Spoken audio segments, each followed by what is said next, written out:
Hey, thanks for being a part of the conversation. Let's do some pod crashing. Episode number 281 is with doctors RoseMarie, Laurie Santos, and Sesame Street's Grover from the podcast, The Happiness Lab. Great here. Good morning.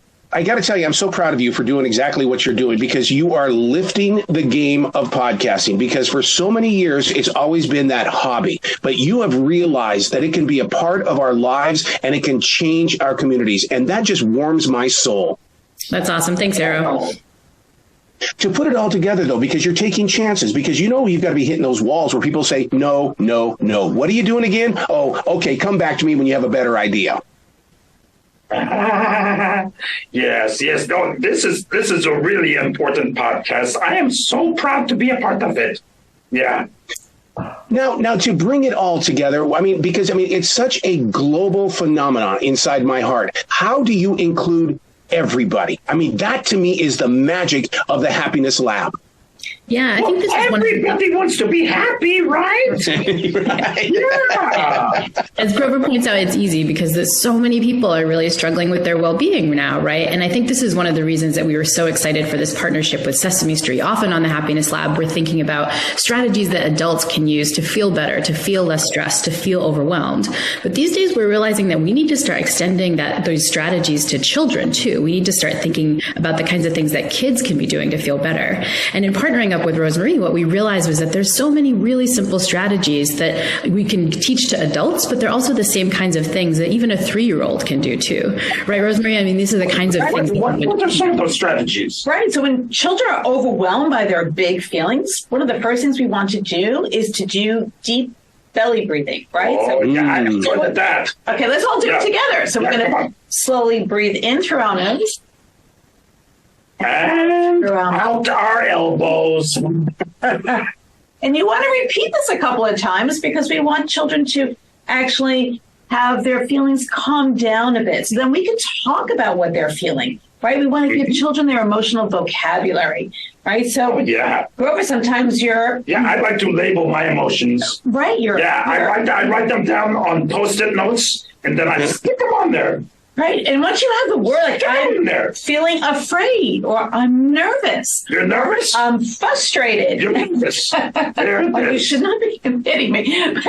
No, I put the Post-it note on there. Oh, you put a Post-it. But then I can take it off. See? There you go. And now you are not nervous anymore. Right. But once we have that label, it's the first step for building emotional well-being. Mm-hmm. And then we have these strategies.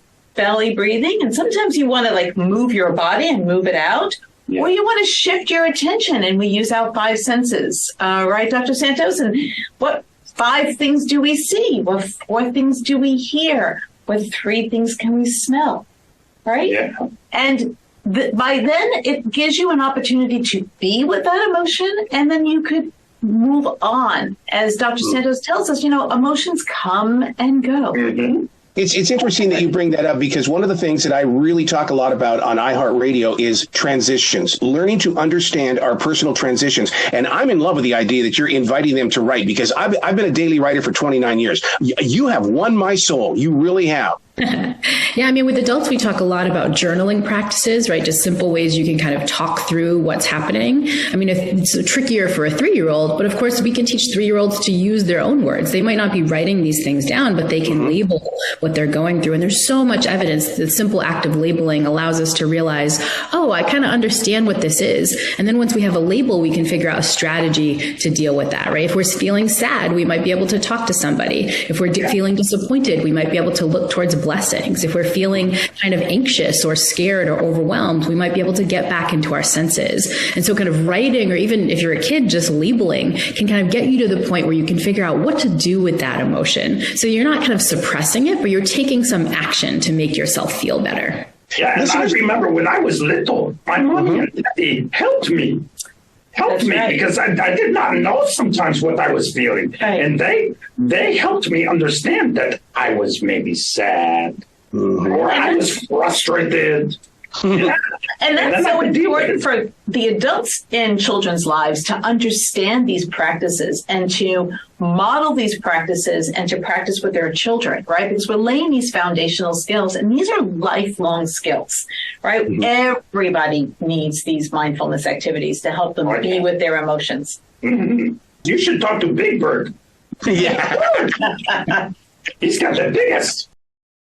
The releasing of this podcast, The Happiness Lab, is coming at a great time because a study that just came out this past week that openly admits that millennials are having a tough time just identifying their emotions. So the fact that they can go to this one little area in the privacy of their car or their office and listen to it. You don't have to be a small child. It's for everybody. And that's what I want listeners to know.